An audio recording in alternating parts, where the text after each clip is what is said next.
वो इसलिए अमर है वो देश क्योंकि वहाँ 5 तत्व नहीं, पवन न पानी धरण आकाशा, रचना बाहर वो अस्थाना। रचना के बाहर है, मन बुद्धि चित्त अहंकार न जाना।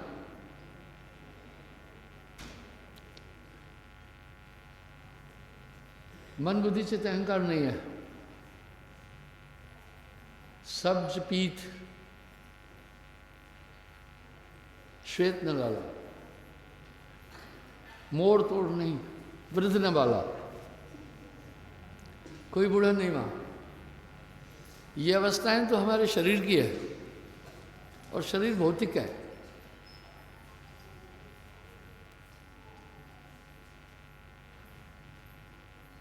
यह शरीर तो कोई नहीं जाना, इसको कोई नहीं जाना। ये संदेश साहिब कबीर लाए हैं, संदेशवा। जहमा से आए हंसा आया अमर में उद्देश्य। शेख नहीं, सैयद नहीं, मुगल और पठनवा, ब्राह्मण नहीं, क्षत्रिय नहीं, वैश्य और शूद्रवा।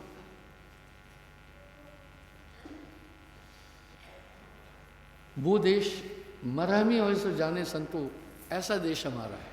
देखो कितने सुंदर अलंकार से उस देश की व्याख्या साहब दे रहे। बिन बादल जहां बिजली चमके, बिन सूरज उजियारा है।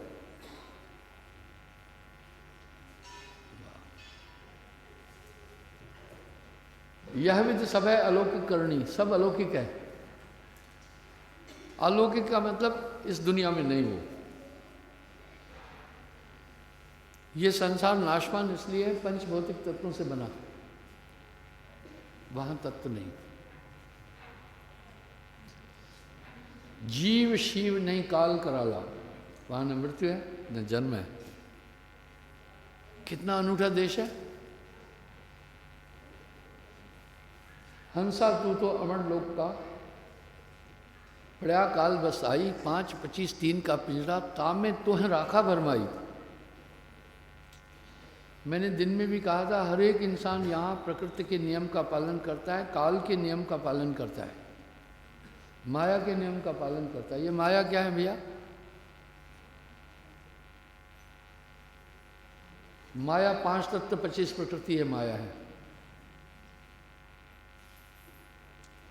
देखो सब नियम रूप से और सम्यक भाव से प्रकृति के नियम का पालन कर रहे हैं। 5 तत्व की 25 प्रकृति है। अग्नि की प्रकृति भूख प्यास आलस्य निद्रा जम्बाई। देखा, काया एक कंपेल करती है हमें इसके नियम का पालन करने के लिए। सब तो खा रहे हैं, सब सो रहे हैं, सबको भूख लग रही है, सबको प्यास लग रही है। एक तरफ बड़े शुद्ध रूप से ये कहा गया कि आत्मा का न सोती है न जागती है, इंद्रियातीत होने के कारण खाती पीती नहीं है। तो ये फिर गड़बड़ क्या है? अब यहाँ साहब वाणी में कह रहे हैं, संतो घर में झगड़ा बारी, 5 सखी प्यूं प्यूं करते हैं, भोजन चाहत न्यारी न्यारी। वहाँ कर्म ज्ञान इंद्रियां भी नहीं है। कल्पना तो करो, आत्मा की आख्या शास्त्रों में बड़ी सहज रूप से दी गई है। नैनम छिद्राणी शस्त्र, इसको शस्त्र नहीं छेद सकते। ऐसी कौन सी चीज़ है जिसे शस्त्र नहीं छेद सकता? सभी को छेद लेता है। नैनम दहंती पावका, आग नहीं जला सकती। चन शोषंती मारुता, nor weapon can cut it, nor fire can burn it, nor water can wet it, nor wind can dry it. इसको हवा खुश्क नहीं कर सकती, पानी इसको भिगा गला नहीं सकता है, आग इसे जला नहीं सकती। सोचो ना कैसा एलिमेंट है। ये सिर्फ बातें ऐसे नॉर्मल नहीं है। इसलिए साहब ने इसकी व्याख्या कैसे दे दी, कहन सुनन से न्यारा है, वधु बेगम देश हमारा है। वेद किताब पार नहीं पावत, कहन सुनन से न्यारा है। इसकी वजह क्या है? इसकी एक वजह है, हम कहते सुनते किन चीज़ों के लिए है? मैटलिक पदार्थों, पार्टिकल्स और तत्वों के लिए। वहां तत्व ही नहीं है। इसलिए कहे कबीर, ये सैन गुंग तड़ी होए गुंग तो समझ आए। कहे कबीर, गुंगे गुड़ खाया। गूंगे से गुड़ का स्वाद पूछो तो शोर मचा देगा, लेकिन बता नहीं पाएगा। इस तरह वहाँ सब अलौकिक है, अक्षरातीत है, व्योमातीत है, वर्णातीत है। इसलिए परमात्मा को भी ऐसा ही कहा, वो व्योमातीत है, अक्षरातीत है, शब्दातीत है, इंद्रियातीत है, इंद्रियों में नहीं समाने वाला। आत्मा उसका अंश है, तो वैसे ही है। किसी बकरी ने कुत्ते को जन्म तो दिया नहीं, किसी गाय ने गधे को जन्म नहीं दिया, किसी माता बहन ने हिरण को नहीं जन्म दिया। जेनेसिस यही कह रहे हैं ना, जो है वैसा ही जन्म है। इसलिए परमात्मा का ये अंश है, आत्मा वैसे ही है। इसलिए साहब कह रहे हैं, जीवड़ा तू तो अमर था, अनंत युगों से आप इस मायावी संसार में जीते आ रहे हैं, लेकिन आपका कुछ भी नहीं कम हुआ। और न्यूनाधिक नहीं होती आत्मा, आत्मा कम बेसी नहीं होती है, आत्मा न्यूनाधिक नहीं होती है। जो भी बढ़ेगा वो घटेगा, जो घटेगा खत्म हो जाएगा। इसलिए ऐसी आत्मा की व्याख्या है। यही बात योगा वशिष्ठ में जब आत्म साक्षात्कार की बात आई, तो राम जी ने वशिष्ठ जी से पूछा, आत्मा का सौरभम जलवा क्या, जिसे देखने से हम संसार सागर से पार हो जाते हैं।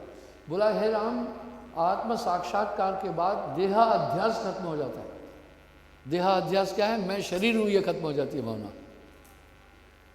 वो जान जाता है अपने रूप को, फिर वो सब में वो आत्मा देखता है। यही ज्ञान है। इस पर साहब वाणी में कह रहे हैं, सबकी गठरी लाल है, कोई नहीं कंगाल। हम सब किसी की देही कमज़ोर देखते हैं तो कहते हैं कमज़ोर आदमी है, रुपया पैसा कम है तो कहते हैं कंगाल है, कपड़े लत्ते अच्छे नहीं है उसको हीन भावना से देखते हैं। पर साहब क्या कह रहे हैं, सबकी गठरी लाल है, कोई नहीं कंगाल। इस तरह वहाँ भूख प्यास नहीं, सदा आनंद होत है वा घर, कभो न होत उदासा। ये कपोल कल्पनाएं नहीं है। इसी सतलोक का वर्णन बाकी संतों ने भी किया, आज काफी पंथ भी कर रहे हैं। साहब ने बदस्तूर उसका वर्णन दिया, इंसान कायागर खोज मेरे भाई। और साहब क्या कह रहे हैं, ये काया है सबरत केरी, काया की गत काहो नहरी। शरीर को इंसान नहीं समझ सकता, विशाल है। कबीर काया अथाह है, कोई वर्णला जाने भेद। अपने भजन में साहब ने कहा, अबधु अंध धुंध अंधियारा, इस घट भीतर 9 लाख तारे, इसी में सूरज चंदा, इस घट भीतर बाग बगीचे, यही में सींचनहारा। आपके छोटे से मोबाइल में पूरा वर्ल्ड है ना। ये कौतुक नहीं है, जो भी आप निकालना चाहे मोबाइल से मिल जाएगा। पूरा कबीर सागर भी मिल जाएगा, पूरी गीता मिल जाएगी, जितने भी दुनिया के सेलिब्रिटी हैं सबके नाम और सबका डाटा मिल जाएगा। जितना इतिहास है पूरा इसमें, इस छोटे से ऐप में पूरा समाया। वंडर है कि नहीं? मेमोरी कार्ड इतने से हैं, एक एक मेमोरी कार्ड में 1-1 हज़ार गीत। वो हार्ड डिस्क में कितने गीत, कितना चीज़ आ जाती है। एक लड़का रिकॉर्डिंग करता था इनकी तरह, बेचारा बीमार हो गया, मुझे उसने एक हार्ड डिस्क दी थी। बोला, गुरुजी आज तक आपने जो कुछ बोला है सब इसमें है, आज तक जो भी भजन गाए हैं सब इसमें है, आपके जितने भी सत्संग हैं 2-2.5 हज़ार एपिसोड है, 2000 सब इसमें है। इतने से हार्ड डिस्क में पूरा सब कुछ है, इसमें पूरा ब्रह्मांड है। जब एक वैज्ञानिक एक छोटा सा काम कर लिए, इस छोटे से ऐप में पूरा विश्व समा दिया, तो इसमें तो बहुत कुछ समाया है ना। जब रोबोट को कुछ लोगों ने देखा तो कहा, वाह ये तो इंसान की तरह है। साइंटिस्ट लोगों ने कहा, कभी नहीं कहना इंसान की तरह, इंसान वो कंप्यूटर है, वो रोबोट है, इसे कोई नहीं बना सकता, वैज्ञानिक कभी नहीं पहुंच सकते हैं। इंसान तो आँख यूं में लाखों बात बोल लेता है। आगे साहब क्या कह रहे हैं, ये काया है सबरत केरी, काया की गत काहो नहरी, शिव गोरख सो पचपच हारे। हाँ, कालांतर के महायोगेश्वर शिव गोरख आदि इस काया का भेद न पाए। कबीर काया था है, कोई वर्णा जाने भेद। आप तो छोड़िए, आपको पता ही नहीं है मेमोरी कहाँ पर है आपकी, आपको पता ही नहीं है ब्रेन कहाँ सेट है। और तो और इस शरीर में 6 शरीर हैं, और इसका उल्लेख योगा वशिष्ठ में भी आता है, स्थूल, सूक्ष्म, कारण, महाकारण, ज्ञान, विज्ञान देही। आपने देखा होगा अंतर ध्यान हो गया कि फलाना ऋषि अंतर ध्यान हो गया। अब मुझे कोई बताए अंतर ध्यान क्या होता है? राणा जी,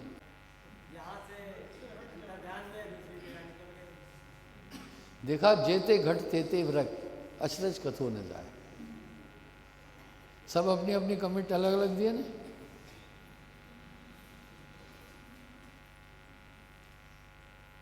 कहते नहीं महाराज अंतर ध्यान होकर देखो हमारा ये काम होगा या नहीं।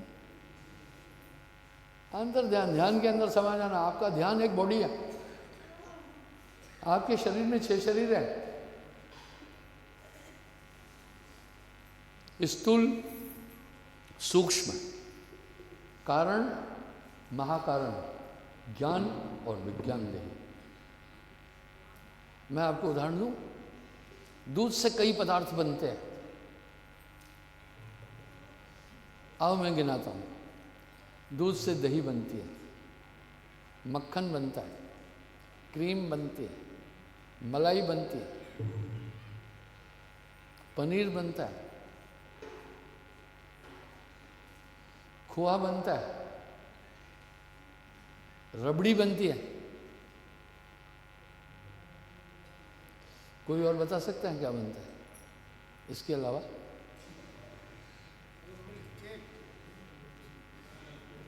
हाँ, बर्फी वगैरह उसी में आ जाएगी। बर्फी बनती है, वो बर्फी मिल्क केक कहो या अपना काजू बर्फी कहो।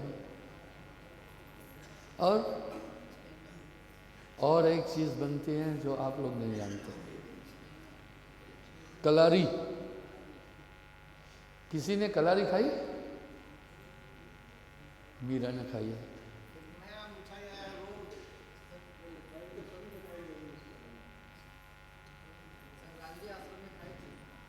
कहाँ के हो? कैसी थी? कभी खाई?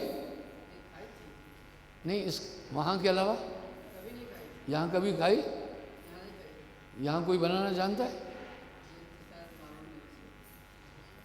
वो कलारी, काफ़ी डिश बनते हैं दूध से। मुझे कम लोगों को पता है कि दुनिया के अंदर गोलगप्पा रामनगर से शुरू हुआ। आज पूरे वर्ल्ड में एक टेस्टी डिश माना जाता है। रामनगर, जिला उधमपुर में रामनगर एक तहसील है, वहाँ मेरा आश्रम भी है। इसी तरह कलारी रामनगर से चली।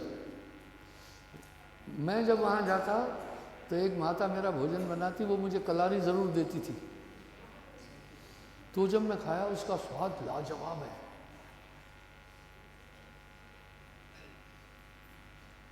बड़ा लाजवाब स्वाद है। हाँ, आप भी बताओ स्वाद कैसा है?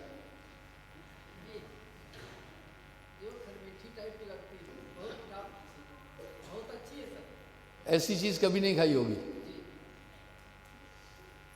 तो मुझे बड़ी टेस्टी लगी। मैं वहाँ से फिर उस माता से 6-7 कलारी लेके आता था। वो बेचारी घर से पहले बना कर लाती थी। दूध से कलारी बनाने में 2 दिन लगते। नहीं, मालपुआ अलग है, मालपुआ हम भी बनाते हैं। सुनो, तो मैंने सोचा इस माता को बार बार कहता हूँ कि तू बना के लाना। हमारे यहाँ दूध कुंटलों में है। मैंने कहा हम खुद बनाएंगे। उसको कहा भाई बताओ कैसे बनती है। उसने कहा गुरुजी दूध को कोसा, यानी नॉर्मल गर्म, हाथ डाल सके, ज़्यादा नहीं। उसमें फिर दही डाल देना और हाथ से फेंटते रहना तेजी से, यूं।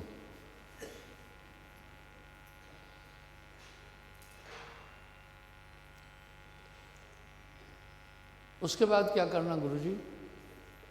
फेंटते रहना, एक कपड़े में रख देना वो जो उसमें रबड़ी जैसा निकलेगा। मैंने कहा ठीक है। बोला गुरुजी बस कलारी बन जाती है। मैंने कहा ठीक है। उत्साह में मैंने भी रांझनी में आकर लोगों का आओ मैं कलारी बनाना सिखाता हूँ। जब मैंने ऐसे फेंटा तो उसमें रबड़ी टाइप तो आ गया, कपड़े में भी रखी।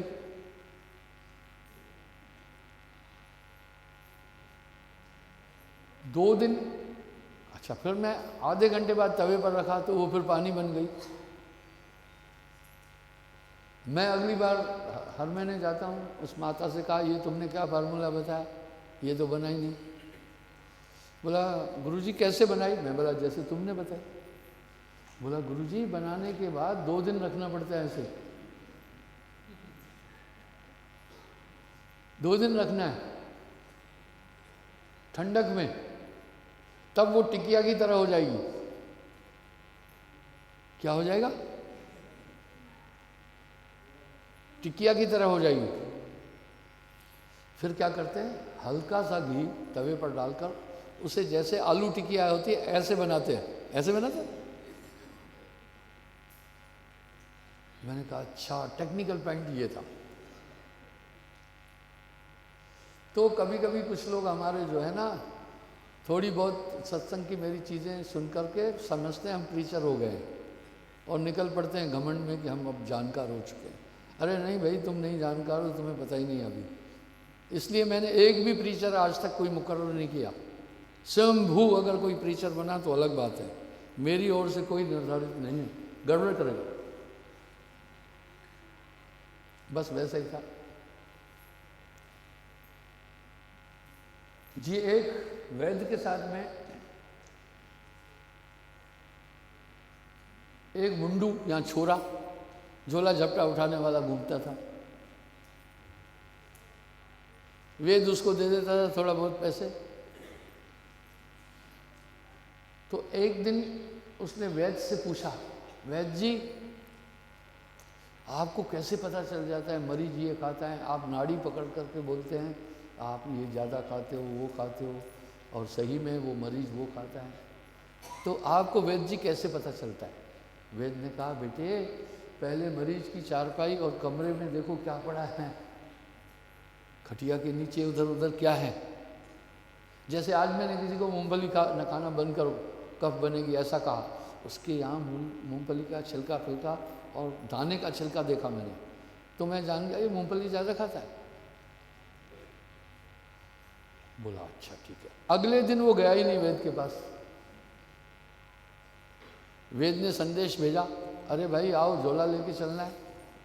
उसने कहा वैद्य जी अब मैं वैद्य खुद बन चुका हूँ, आपका झोला उठाने की मुझे कोई ज़रूरत नहीं है, मैं वैद्य। वैद्य ने कहा अभी कच्चे हो भाई तुम, अभी कुछ नहीं सीखे हो, कुछ रुको इधर। उसने कहा बस अपन वैद्य बन चुके हैं। अच्छा जी, पहली बार गया कहीं तो नाड़िया, वो नाड़िया वैद्य थे पुराने ज़माने में, नाड़िया वैद्य थे, कफ पित्त वाय को समझते थे। उसने मरीज की नाड़ी पकड़ कर कहा ओ तुम भूसा खाते हो, भूसा नहीं खाया कर। मरीज और उसके घर वालों ने डंडे लिए उसको पीट पीट कर अधमरा कर दिया, भगा दिया। बोला मैं कोई जानवर हूँ कि भूसा खाता हूँ? वो आया वैद्य के पास, वो मुंडू। उसने कहा महाराज तुम्हारा फार्मूला तो बिल्कुल गलत निकला। बोला क्यों?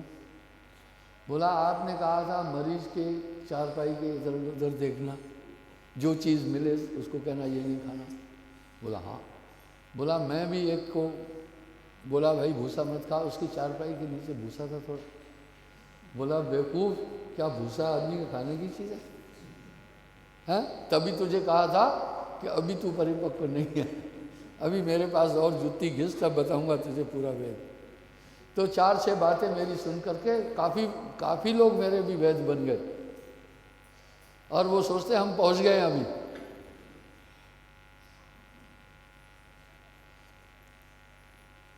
ऐसा कोई बात नहीं है। दरअसल मैंने किसी को प्रीचिंग का अधिकार नहीं है, की